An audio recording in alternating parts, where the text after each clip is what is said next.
بسم الله الرحمن الرحيم الحمد لله نحمده ونستعينه ونستغفره ونؤمن به ونتوكل عليه ونعوذ بالله من شرور أنفسنا ومن سيئات أعمالنا من يهده الله فلا مضل له ومن يضلل فلا هادي له وأشهد أن لا إله إلا الله وحده لا شريك له وأشهد أن محمدا عبده ورسوله صلى الله عليه وسلم الذي أرسله بالحق بشيرا ونذيرا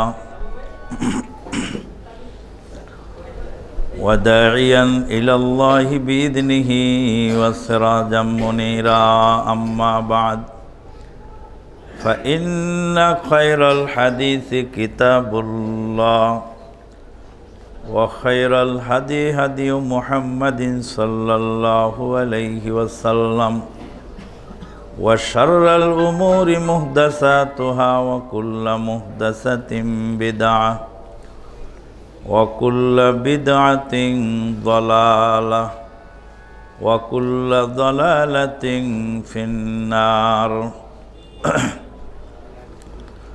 أما بعد فقد قال الله تبارك وتعالى في الكلام المجيد والفرقان الحميد بعد أعوذ بالله من الشيطان الرجيم يا أيها الذين آمنوا اتقوا الله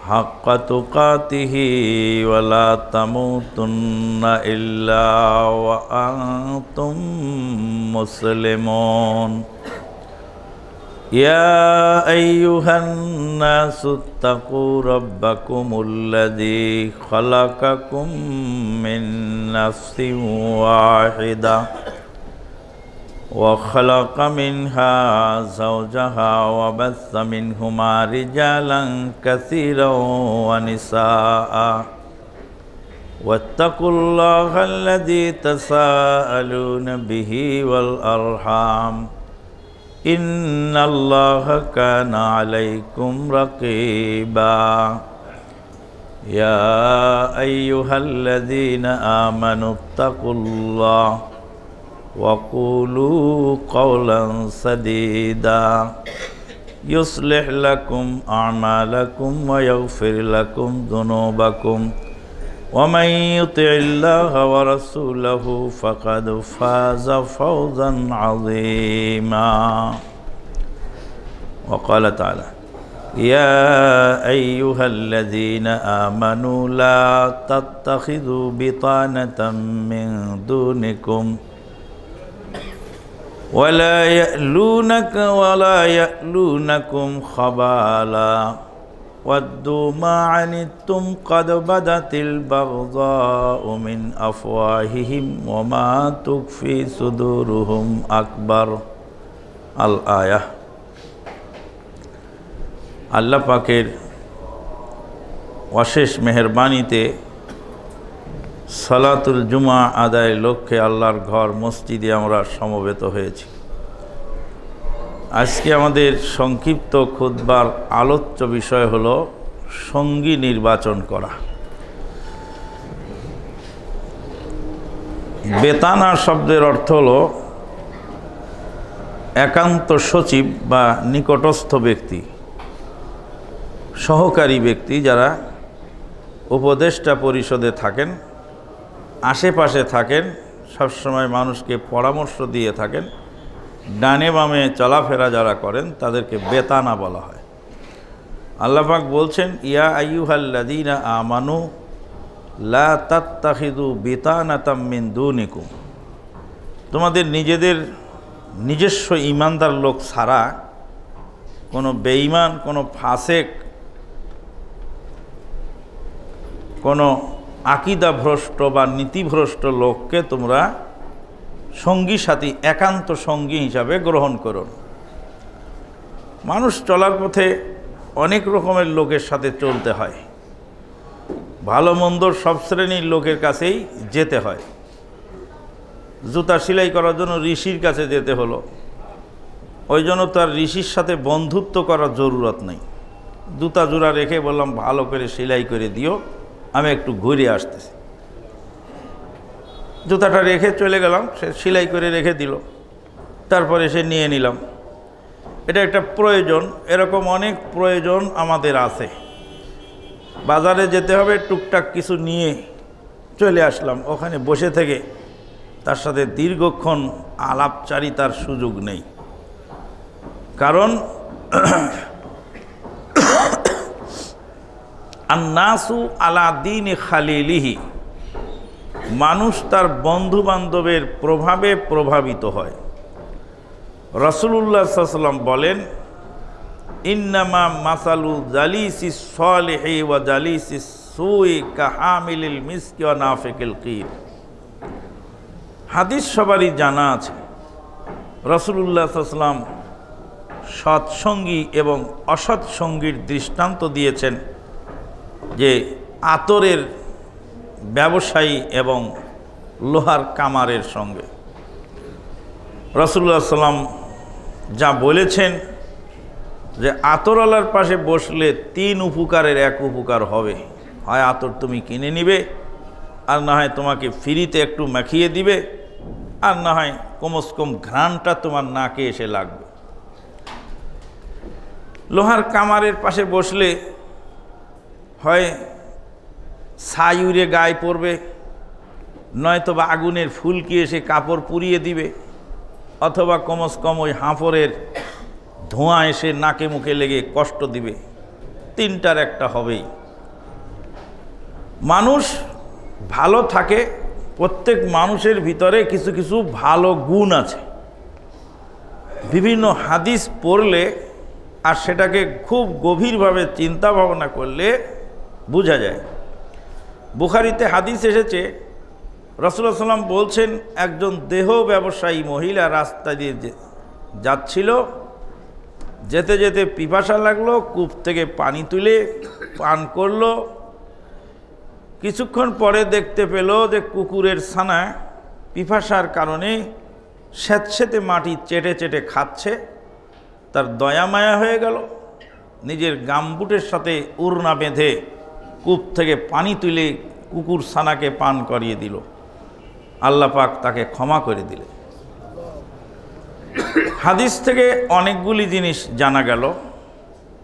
তার ভিতরে একটি জিনিস জানা গেল যে কোনো কাজের ওসিলায় আল্লাহ সন্তুষ্ট হয়ে গেলে আল্লাহ তাকে ক্ষমা করে দিতে পারে। আমলের বিনিময়ে জান্নাত পাওয়া যায় না, কারণ আমরা যে আমল করি এই আমলে 1 গ্লাস পানির দামও হয় না। আমলের বিনিময়ে জান্নাত হয় না, জান্নাত আল্লাহ দয়া করে দিবেন। আমলটা হবে তার ওসিলা। কোন একটা আমলের আল্লাহ পাক সন্তুষ্ট হয়ে গেলে সেই আমলের ওসিলায় জান্নাত হতে পারে। 2 নম্বর জিনিস জানা গেল যে দেহ ব্যবসায়ী মহিলা, তারও উড়না এত বড় যে উড়না দিয়ে কুয়া থেকে পানি তোলা যায়। মানে গামবুটের সাথে উড়না বেঁধে কূপ থেকে পানি তোলা হলো। মহিলাটার দেহ ব্যবসায়ী, কিন্তু তার উড়নাটা অনেক বড়, যে উড়না দিয়ে কুয়া থেকে পানি তোলা যায়। হাদিসে বর্ণিত এই সৌভাগ্যশীলা মহিলা, যাকে আল্লাহ ক্ষমা করলেন একটি আমলের কারণে, সেই মহিলা এত বড় সৌভাগ্যশীলা, সে একজন দেহ ব্যবসায়ী, কিন্তু তার উড়নাটা এত বড়। তাহলে হাদিস থেকে বোঝা গেল আমাদের জায়া জননীর পরনের কাপড় বস্ত্র কেমন হওয়া উচিত। এই হাদিস থেকে আরও বোঝা গেল যে কোনো মানুষের ভিতরে একদম সব কিছুই খারাপ এরকম থাকে না। তার ভিতরে খারাপ মানুষের ভিতরে ভালো কিছু থাকে, খারাপ মানুষের ভিতরে একটা সফট কর্নার থাকে, আবার ভালো মানুষের ভিতরেও কোনো খারাপ খাসলত থেকে যায়।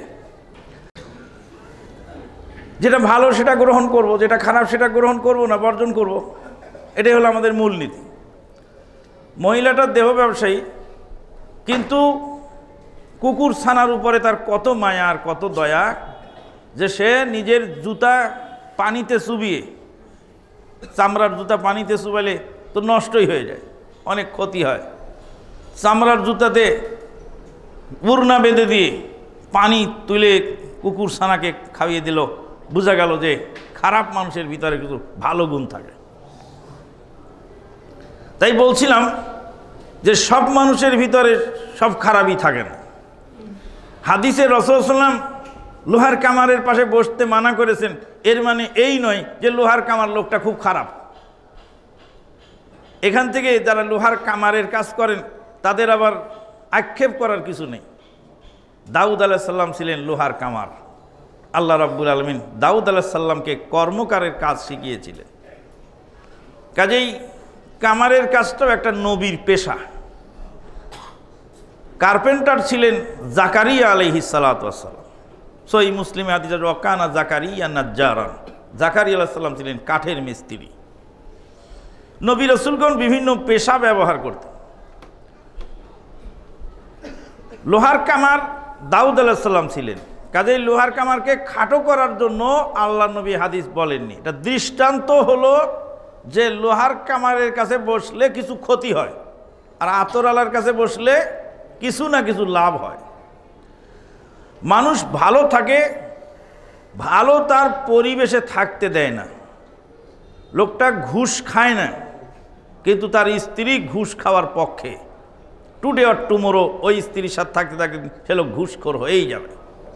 আমরা একটা ঘটনা শুনেছিলাম, সিরাজগঞ্জের এক ভাই ঘুষের মাছ দিয়ে গেছে সেই সরকারি বড় দায়িত্বশীলের বাড়িতে। উনি বুঝতে পেরে বুঝেছে যে ওই লোক এসেছিল, যে লোক মার্ডার কেসের আসামি, সে আমার কাছ থেকে ছাড় নেওয়ার জন্য আমার বাড়িতে মাছ দিয়ে গেছে ঘুষ। এই মাছ তো আমি কিনি নেই। মাছের পেয়ালাটা ছুঁড়ে মারছে। মারার সাথে সাথে স্ত্রী বলছে, খুব পরহেজগার তুমি, হ্যাঁ, খুব আল্লাহ আল্লাহ হয়ে গেছে। বুঝলাম তো ঘুষ খাওয়া হারাম, কিন্তু যে আল্লাহর নিয়ামত খাদ্য এইভাবে যে ছুঁড়ে ফেলে নষ্ট করলে এটা কি? এটা কোন হাদিসে আছে? লোকটা দুর্বল হয়ে গেল। কিন্তু লোকটা যদি হাদিস জানতো তাহলে দুর্বল হওয়ার সুযোগ ছিল না। রাসূলুল্লাহ সাল্লাল্লাহু আলাইহি ওয়াসাল্লাম খায়বারের যুদ্ধের দিন যখন পালিত গাধার গোশতকে নিষেধ করে দিলেন, বললেন যে এখন থেকে পালিত গাধার গোশত, জংলি গাধা যেটাকে নীলগাই বলে, ওটা খাওয়া যাবে, কিন্তু পালিত গাধা আজকে থেকে কি করা হলো? নিষেধ করা। বিভিন্ন হাদিসে বিভিন্ন রকম যে একদম গাধার গোশতে টকবক করতেছিল হান্ডিগুলো, ড্যাগের ভিতরে গাধার গোশত রান্না হচ্ছে, গোশত টকবক করছে, ঘ্রাণ। এখন সাহাবা এখন খাবেন। এই সময় যখন হারাম হয়ে গেল, তখন সমস্ত পালিত গাধার যে গোশতগুলি ছিল সব গোশত কী করে দেওয়া হলো? উল্টায় ফেলে দেওয়া হলো। রাসূলুল্লাহর নির্দেশে সমস্ত হান্ডি উল্টে করে উপর করে ফেলে দিয়ে সব ফেলে দাও, এলে শ্রীগাল কুত্তা খেয়ে যাবে। এটা মানুষ আর খেতে পারবে না, মুসলমান খেতে পারবে না, কারণ হারাম জিনিস মুসলমানের খাওয়ার সুযোগ নেই। ওই হাদিসটা যদি জানাতে, এখানে তো খাদ্য নষ্ট হলো না? খাদ্যটা তো নষ্ট হলো। যখন হারাম ঘোষণা করে দেওয়া হলো, তখন ওখানে কত টাকা দামের খাদ্য আছে ওটা দেখার বিষয়। তাতে ছুঁড়ে ফেলে মারছে, ঘুষের জিনিস সে খাবে না, এমন মারাত্মক অপরাধ তিনি করেননি, কিন্তু তার স্ত্রী তাকে কাবু করে ফেললো। আর সেও বুঝলো, তাই তো আমি তো ঘুষ খাবো না, বুঝলাম তো খাদ্যটা নষ্ট করলাম, এটা তো হাদিস সম্মত হলো না। এইভাবে করতে করতে করতে করতে একসময় তাকে ঘুষখোর বানায় ফেলল। সুদী ব্যাংকের ম্যানেজারের সাথে উঠা বসা করতে করতে একজন সুদ থেকে বিরত থাকা লোকও সুদের ভিতরে জড়ে গেল। আমাদের চোখের সামনে দেখা ঘটনা। ম্যানেজার সাহেব বলছেন, এত লোকের লোন পাস করে দেই, তা আমি পয়সা নিয়ে লোন পাস করি, আপনি আমার বন্ধু, আপনাকে বিনা পয়সায় লোন দেব। আপনার দোকানে মাল নাই, আপনি টাকা নিয়ে মাল কেনেন। বলছে, ভাই সুদ যে চলবে না। আরে সুদ হবে কেন? সুদ হবে কেন? আপনি আমার কাছে টাকা নিয়ে আপনি ব্যবসা করে কিছু লাভ আপনি খাবেন, কিছু আমাকে দিবেন, কিন্তু সুদের কি আছে এখানে? তাই তো, এটা সুদের কি আছে? টাকা নিয়ে ব্যবসা করে খাবে, তো কিছু আমাকে দিবে, কিছু সে নিবে, সুদ কেন হবে? বলতে বলতে বলতে বলতে এক সময় দেখা গেল ঠিক সে সুদের সাথে জড়িয়ে গেল। আল্লাহ পাক তাই বলছেন, লা তাত্তাখিযু বিতানাতাম মিন দুনিকুম ইয়ালুনাকুম খাবালা ওয়াদ্দু মা আনিতুম কাদ বাদাতিল বাগযাউ মিন আফওয়াহিম ওয়া মা তুকফি সুদুরুহুম আকবার। যে জিনিসে তোমাদের কষ্ট হয়, তোমাদের দুশ্মনেরা সেই জিনিস বা সেই কাজে তারা প্রশান্ত হয়, শান্তি পায়। পিস টিভি বাংলা যখন বন্ধ হয়ে গেল, শোকের মাতম পড়ে গেল, এক শ্রেণীর ভাইদের ভিতরে শোকের মাতম পড়ে গেল। পুত্র মরে গেলে যেরকম শোকে মানুষ কাঁদে, পিস টিভি বাংলা বন্ধ হওয়ার পরে এরকম পুত্র শোকে কাঁদার মতো কাঁদা লোক আমরা দেখেছি। আবার এক শ্রেণীর বেদাতি লোক, তারা খুশিতে হাততালি দিয়ে বিরাট একটা কিছু হয়ে গেল, দেশ জয় হয়ে গেল। আল্লাহু আকবার, সুবহানাল্লাহি বিহামদিহি, সুবহানাল্লাহিল আযীম। 45 লক্ষ ফলোয়ার্স সেরে বাংলাদেশে, 3 লক্ষ হিন্দু ইসলাম কবুল করলো শুধু ভারতে। আল্লাহু আকবার। ওয়াদ্দু মা আনিতুম, আল্লাহ বলছেন ওরা খুশি হয় যা তোমাদের কষ্টের কারণ হয়, তোমাদের বুকে জ্বালা হয়, ওরা তখন খুশি হয়। মহতারাম আমিরে জামাত প্রফেসর ডক্টর আসাদুল্লাহ গালিব স্যারকে রাতের অন্ধকারে গরুর দড়ি দিয়ে বেঁধে নিয়ে গেল। কঠিন কালো কাপড় দিয়ে চোখকে কঠিনভাবে বেঁধে গাড়ির মধ্যে উল্টা করে বসায়, তারপর কয়েকশো কিলোমিটার পথ গাড়ি ড্রাইভ করল। এশিয়া মহাদেশ খ্যাতিমান পুরুষ, ইউনিভার্সিটির প্রবীণ অধ্যাপক, প্রবীণ professor doctor Asadullah Ghalib sir, গোটা দেশ ও জাতির গৌরব, এই লোকটাকে এইভাবে বেঁধে নিয়ে যাচ্ছে। শোকে যখন হতবিহ্বল হয়ে কিংকর্তব্য বিমূঢ় হয়ে আমরা তখন আশ্চর্য হয়ে কিংকর্তব্য বিমূঢ় হয়ে আমরা কি করব, আমরা বুদ্ধির খেই হারিয়ে ফেলে দুঃখের সাগরে যখন হাবুডুবু খাচ্ছি, এক শ্রেণীর লোক তার হাতে তালি দিচ্ছে, আর এক শ্রেণীর লোক মিষ্টি বিতরণ করতেছে। যে পৃথিবীর সবচেয়ে টপ টেররকে ধরা হয়েছে, একটা মিষ্টি খেয়ে তোমরা আনন্দ করো।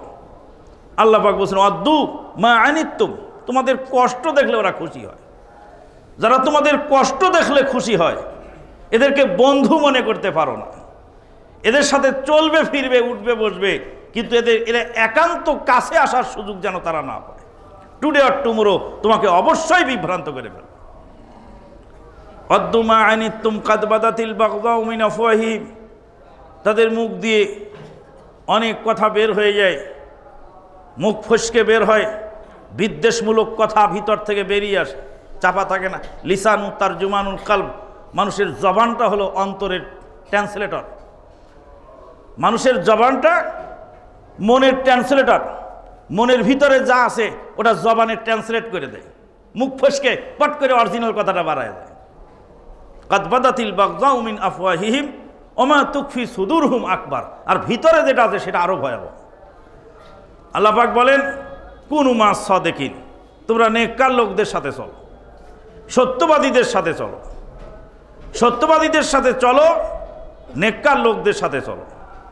নেককার লোক ভালো পরামর্শ দেয়, আর বদকার লোক খারাপ পরামর্শ দেয়।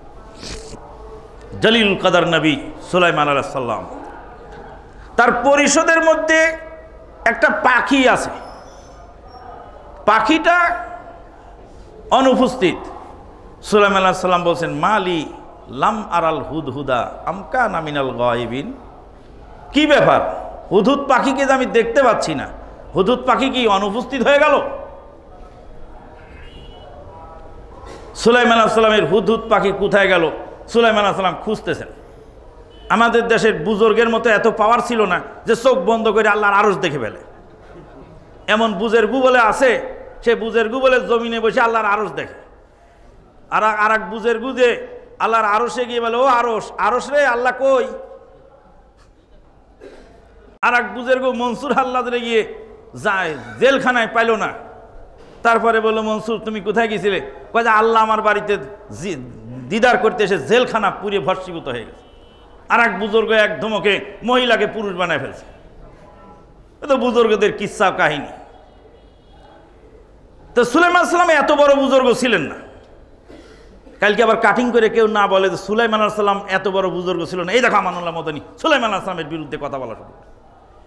সুলাইমান আলাইহিস সালাম তথাকথিত বুজুর্গ ছিলেন না যে হুদহুদ পাখি কোথায় গেছে উনি ধ্যান করে আর কাশফ ইলহামের মাধ্যমে জানতে পারবেন।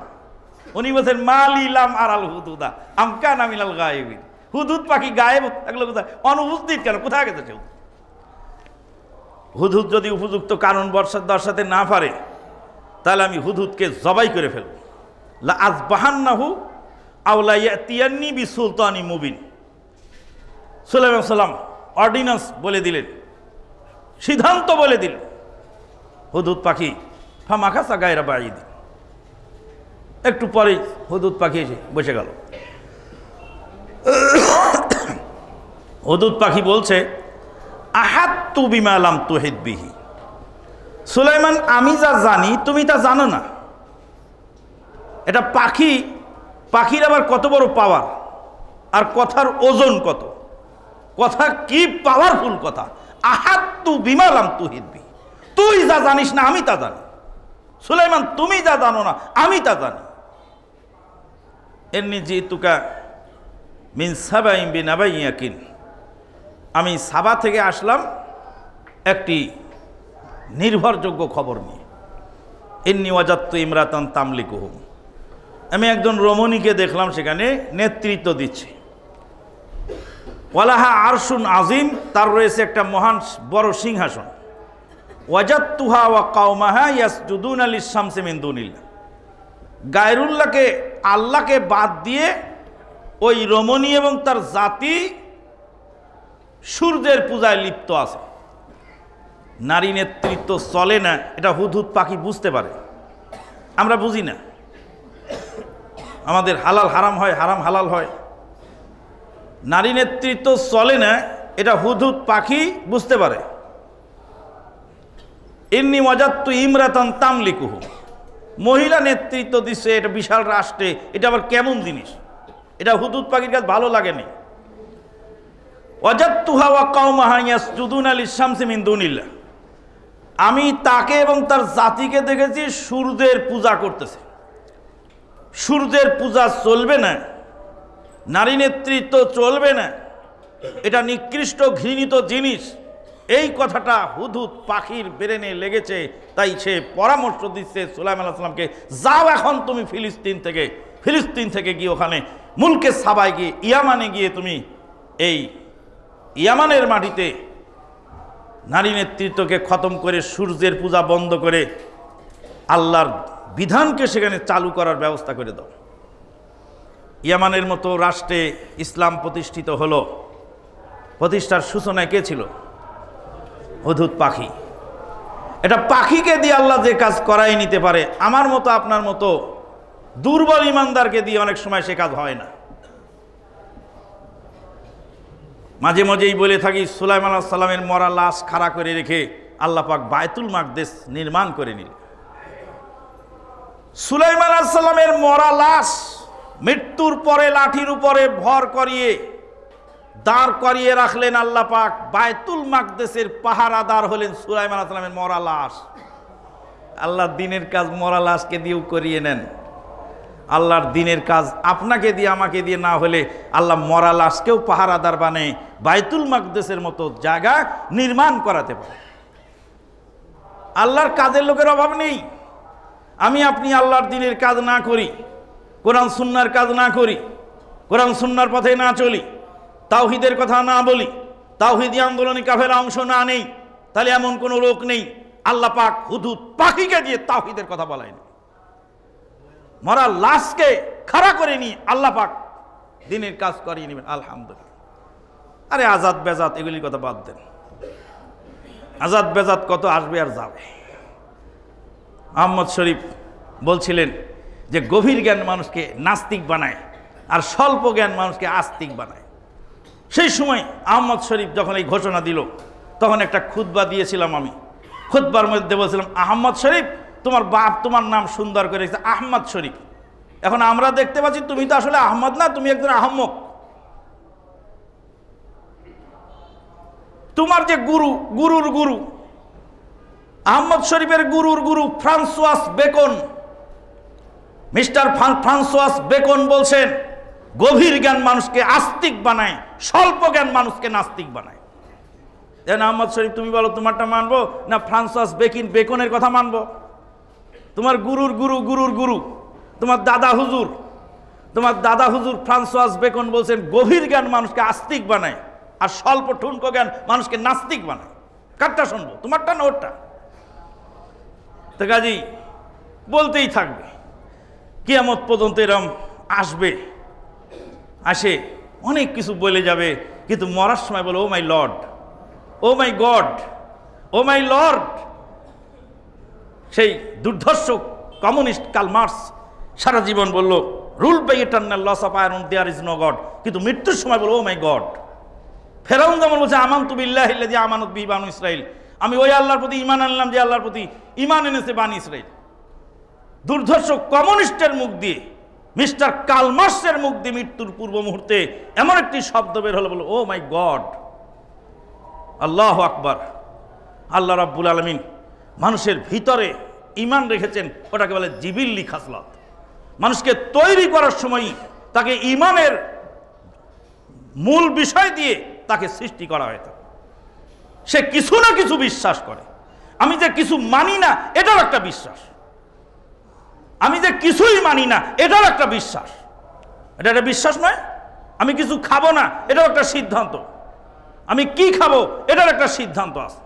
পরাটা খাবো না, লুচি খাবো, রুটি খাবো না, বিরিয়ানি খাবো, ভাত খাবো না, আর কিছু খাবো, এলি যেমন একটা সিদ্ধান্ত হয়। কিছু যে খাবো না এটাও একটা সিদ্ধান্ত। আমি যে কিছু মানবো না, আল্লাহকে অস্বীকার করবো, এটাও কিন্তু একটা বিশ্বাস। বিশ্বাস ছাড়া হয় না, বিশ্বাস ছাড়া মানুষ চলে না। ধর্ম ছাড়া জিনিস অপদার্থ হয়ে যায়। আগুনের ধর্ম পুরানো আর পানির ধর্ম ভিজানো। যেই পানি ভিজাতে পারে না আর যেই আগুন পুরাতে পারে না, সেই আগুনের যেমন মূল্য নাই। একজন মুসলিমের ধর্ম বিশ্বাস যদি না থাকে, আগুনের ধর্ম পুরানো, যেই আগুন পুরাতে পারে না সেই আগুন যেমন অপদার্থ। মানুষের ধর্ম আল্লাহকে বিশ্বাস করবে, এই বিশ্বাস যে মানে না সে হলো অপদার্থ। ওই জন্য আল্লাহ পাক বলছেন উলাইকা কাল আনআম, তার হলো চতুষ্পদ জানোয়ারের মতো। এক কথার মধ্যে আর এক কথা এসে যায়। এটা হলো আমার আবার খুব বিরাট মুশকিল। মানে বলছি এক কথা, মনে পড়ে আর এক কথা, খুব মুশকিল হয়ে যায়। বন্ধুগণ, হুদহুদ পাখি, সে সামান্য একটি পাখি, সে বুঝতে পারতেছে নারী নেতৃত্ব চলবে না। সে বুঝতে পারতেছে সূর্যের পূজা চলবে না। সুলাইমান আলাইহিস সালামকে তার শক্তি অনুযায়ী সে জানিয়ে দিল। তার কাজ হলো জানিয়ে দাও, এর বেশি আর কিছু নেই। সুলাইমান আলাইহিস সালাম পরিচালনা করে মুলকে সাবার মতো একটি রাষ্ট্রে ইসলাম কায়েম করলেন। তার সূচনা ছিল হুদহুদ পাখি। আমি আপনি একটি কাজ করব, সামান্য একটু কাজ করব, যেই কাজের সূচনা আপনি আমি করে দিয়ে যাব, কিন্তু আমরা কিয়ামত পর্যন্ত এটা নেকি পাবো। গত কয়েক জুমা আগে ওই হাদিসটি বলেছিলাম, আবার নতুন করে শুনিয়ে দিচ্ছি। রাসূলুল্লাহ সাল্লাল্লাহু আলাইহি ওয়াসাল্লাম বলতেন মাম বানা মাসজিদান লিল্লাহ, মাম বানা মাসজিদান লিল্লাহ, আল্লাহর সন্তুষ্টির জন্য যে লোক মসজিদ বানালো। কতটুকু মসজিদ? কামাফ হাসিল কাতাত, একটা বাবুই পাখির বাসার মতো। রাসূলের মধ্যে বাবুই পাখির বাসার মতো একটা ছোট্ট মসজিদ বানালো। আও আসগারা মিনহু, অথবা বাবুই পাখির বাসার চেয়েও ছোট মসজিদ বানালো। বাবুই পাখির বাসার চেয়ে ছোট মসজিদ হয়? আর ওখানে কি সালাত পড়া যায়? ওলামায়ে কেরামগণ বলছেন রাসূলুল্লাহ সাল্লাল্লাহু আলাইহি ওয়াসাল্লামের এই হাদিসের মর্মার্থ হলো এই, যে একটা মসজিদ বানানোর কাজে একটা ইট দিয়ে সাহায্য করলো, এক কোনা বালু দিয়ে সাহায্য করলো, এক মুষ্টি সিমেন্ট দিয়ে সাহায্য করলো, একটু পরিশ্রম দিয়ে সাহায্য করলো। মানে যার যতটুকু সম্ভব একদম সর্বনিম্ন এক স্কোয়ার ফিট জায়গার দান করলো, একটা কলম তুলতে যে খরচ লাগে সেটা দিয়ে দিল। বানাল্লাহু লাহু বাইতান ফিল জান্নাহ, আল্লাহ রাব্বুল আলামিন তার জন্য জান্নাতের ঘর বানিয়ে দিল। আপনি আমি ওসিলা, কিন্তু মূল ফয়সালা এবং পারিশ্রমিক দেওয়ার মালিক হলেন স্বয়ং আল্লাহ। সাকসেসফুল সফলতার চাবিকাঠি রয়েছে আল্লাহর হাতে। বন্ধুগণ, সুলাইমান আলাইহিস সালামের হুদহুদ পাখি ভালো পরামর্শ দিলেন যে সুলাইমান তুমি ওখানে যাও, যে ইসলামী রাষ্ট্র কায়েম করো। সুলাইমান আলাইহিস সালামের পরিষদে বিলকিস রানীর পরিষদে কিছু লোক থাকলো। সুলাইমান আলাইহিস সালাম বললেন, আগেই সোলজার না পাঠিয়ে একটা চিঠি পাঠিয়ে দিই। দেখেন ইসলাম কত সুন্দর, সুশৃঙ্খল। সুলাইমান আলাইহিস সালামের শরীয়তের সুশৃঙ্খলতা দেখা যাচ্ছে। একটা চিঠি পাঠায় দিয়ে বিলকিস রানীকে আগে ইসলামের দাওয়াত দেই, নাকি আগে যায় বোমা মারবে, আগে যায় কোপ মারি বিলকিস রানীকে কুপায় কাটে শেষ করবে? না, আগে দাওয়াত দাও। সুলাইমান আলাইহিস সালাম বলে, আল্লাহ তালু আলাইয়া ওয়া ইন্নাহু মিন সুলাইমানা ওয়া ইন্নাহু বিসমিল্লাহির রহমানির রহিম, আল্লাহ তালু আলাইয়া ওয়া তুনি মুসলিমিন। সুলাইমান আলাইহিস সালামের চিঠিটাও আল্লাহ পাক সূরা নামলের মধ্যে উল্লেখ করেছে, ওয়া ইন্নাহু মিন সুলাইমান। চিঠিটা এসেছে সুলাইমানের কাছ থেকে। ওয়া ইন্নাহু বিসমিল্লাহির রহমানির রহিম, আল্লাহ তালু আলাইয়া ওয়া তুনি মুসলিমিন। আমার উপরে জবরদস্তি জিয়াদতি করো না, আমাদের উপরে বাড়াবাড়ি করো না, মুসলিম হয়ে আসো, ইসলাম কবুল করো। সুলাইমান আলাইহিস সালাম চিঠি লিখে পাঠালেন। বিলকিস রানী মিটিং ডাকল। সে একজন রানী, সর্বের সর্বা, যা বলে দেয় তাই হয়। Might is right, might is right. হ্যাঁ, রানী শাসিত সমাজ, রানী যা বলবে তাই হবে। রানী মিটিং ডেকে বলছে, আইয়ুহাল মালাউ ইন্নী উতিয়া ইলাইয়া কিতাবুন কারীম, এটা সম্মানিত কিতাব, এটা চিঠি আমাকে দেওয়া হয়েছে। সে চিঠিটা তোমাদেরকে পড়ে শোনাচ্ছি। বিলকিস রানী পড়তেছে আর বলছে, ওয়া ইন্নাহু মিন সুলাইমান, এ চিঠি সুলাইমান থেকে এসেছে। বিসমিল্লাহির রহমানির রহিম, চিঠির শুরুতে বিসমিল্লাহির রহমানির রহিম, আল্লাহ তালু আলাইয়া ওয়া তুনি। 786 চলবে না ভাই, বিসমিল্লাহির রহমানির রহিম লিখতে হবে। কোরআনে সূরা নামল খোলেন, ওয়ান্নাহু আল্লাহ তালু আলাইয়া ওয়া তুনি মুসলিমিন। পরিষদের ভিতরে সব লোকজন বলে, এই মিয়া, মহিলা মানুষ, তোমার মাথায় নি বুদ্ধি, এত কথার দরকার নানু উলু কুওয়াতিন উলু বাসিন সাথে সুলাইমান আবার কেটা চিঠি লিখছে, মানে রাখো তার চিঠি, আসুক দেখি কিভাবে আমরা প্রোটেকশন দেবো আপনাকে। বিলকিস রানী খালি পরের বুদ্ধায় থাকলেন, মাথার মধ্যে মগজ খিলগুদিলার সিদ্ধান্ত নিজেকে নিতে হয়। আমার এই মসজিদে কোনো এফেক্ট হলে এ লাইবিলিটি পড়বে কার উপর?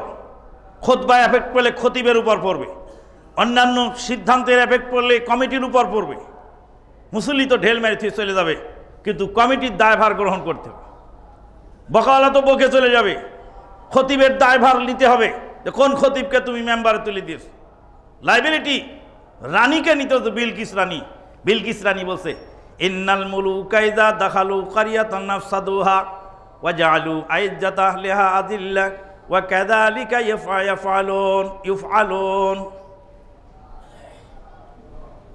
ইন্নাল মুলুকা ইযা দাখালু কারিয়াতান নাফসাদুহা ওয়া জাআলু আইজ্জাতা আহলিহা আযিল্লা। রাজাবাদশারা যখন কোনো জনপদে ঢোকে, জালু আফসাদুহা, সেটাকে ধ্বংস করে দেয়, ও জালু আইজ্জাতা আহলিহা আযিল্লা। আর সবচেয়ে বেশি সম্মানী লোক সবচেয়ে বেশি অপদস্থ হয়। যখন কোনো এলাকায় দেশে রিভলিউশন হয়, যখন কোন এলাকায় বিপ্লব হয়, যখন কোন এলাকায় কু হয়, সংগ্রাম হয়, তখন সেখানে সম্মানিত লোক বেশি অপদস্থ হয়। 8 বছরের রাজা আর 9 বছরের সাজা। 8 বছর রাজত্ব চালাইলো আর 9 বছর সাজা ভোগ করলো। ভদ্রলোক একাই জেল খাটলো, কিন্তু তার সভাসদ পরিষদ অনুষদ যারা এগুলি করেছিল তাদেরকে আর ধরে পাওয়া গেল না। বিলকিস রানী বলছে, তোমাদের এই সমস্ত ক্ষমতার বাড়াবাড়ি অহংকার দিয়ে চলবে না। ওখানে সুলাইমান আলাইহিস সালামের পরিষদে হুদহুদ পাখির পরামর্শ আর এখানে বিলকিস রানীর পরিষদে অনেকগুলা বুদ্ধিমান মানুষ, তারা বলছে যুদ্ধ লাগে লাগুক, আমরা আছি আপনার সাথে। বিলকিস রানী বলছে চিঠির যা ভাষা, সে যেমন তেমন লোক নয়, এর মোকাবেলা করা আমাদের দ্বারা সম্ভব হবে না, দেখি ম্যানেজ করা যায় কিনা। কিন্তু হাদিয়া তোহফা নজরানা বকশিস এটা দিয়ে, হাদিয়া তোহফা নজরানা, হ্যাঁ, পীর সাহেবের সাথে মুসাফা করবেন, হাদিয়া যারা নিয়ে আসতেন সবাই হাতে হাতে করে নিয়ে লাইন ধরে আসেন। এরম সুযোগ আমরা জীবনে পেলাম না ভাই। এরম সুযোগ পেলে তাহলে তো অনেক উপকারী হতো। এরম সুযোগ আমাদের হয় না। কেন হয় না? কারণ দিন আর দুনিয়া এক খাপে ঢোকে না। দুই তলোয়ার যেমন এক খাপে ঢোকে না, দিন আর দুনিয়া একসাথে ঢোকে না। দিনের ব্যবসা আলাদা জিনিস, আর ধর্মের প্রচার আলাদা জিনিস। বিলকিস রানী বললেন চিঠির ভাষা বড় ভয়ানক কঠিন, এখানে আমরা ম্যানেজ করে কিছু হাদিয়া পাঠায় দেখি। হাদিয়া দিতে গিয়ে সুলাইমান আলাইহিস সালামের দরবারে অবস্থা পরিস্থিতি দেখে সভাসদ পরিষদ পিঁপড়ার সঙ্গে কথা হচ্ছে, পশু পাখি এসে কথা বলছে সুলাইমান আলাইহিস সালাম, জলস্থলে তার রাজত্ব, 100 জন তার বিবি। দৃশ্য দেখে হাদিয়াটা ফুলের বাগানের মধ্যে ছুঁড়ে ফেলে মারলো, বলে এই হাদিয়া নিয়ে লোকের কাছে যাওয়া যাবে না। ফিরে তখন আত্মসমর্পণ বিলকিস রানী করলেন। তাহলে পরিষদে বিলকিস রানীর পরিষদেও পরিষদ বর্গ আছে, আর সুলাইমান আলাইহিস সালামের পরিষদে হুদুদ পাখি। পরিষদ মানুষকে ক্ষতিগ্রস্ত করার চেষ্টা করে।